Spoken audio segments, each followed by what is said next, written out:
যে খবরে কেকেআর ফ্যানদের মন ভেঙে দিয়েছে, আমরা যাকে নিয়ে স্বপ্ন দেখেছিলাম সে হয়তো আর কেকেআর যাচ্ছিতে তাকে দেখা যাবে না। হ্যাঁ বন্ধুরা, তোমরা হয়তো বুঝতে পেরেছে এতক্ষণে যে আমি কার কথা বলতে, আমি কথা বলতে সঞ্জু স্যামসংকে নিয়ে। এতদিন ধরে চলছিল যে কেকেআর আসতে পারে, কেকেআর আসতে পারে সঞ্জু স্যামসং, বিভিন্ন ভাবে গুঞ্জন চলছিল। এখন ফাইনাল আপডেটটা চলে আসছে, সকল আপডেটটা।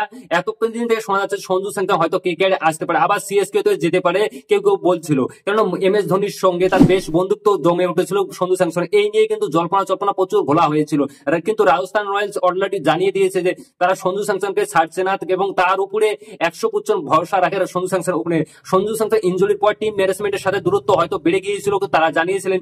তখন কিন্তু অনেকেই ভেবেছিল যে রাজস্থান তাকে ছেড়ে দিবে এবং রাজস্থান কর্তৃপক্ষ এটা জানিয়েছিলেন যে একটু দূরত্ব বেড়ে গিয়েছিল, কিন্তু তারা সঞ্জু স্যামসংকে ছাড়ার কোন রকম কোনো পরিকল্পনা নেই রাজস্থান রয়্যালসে আসার।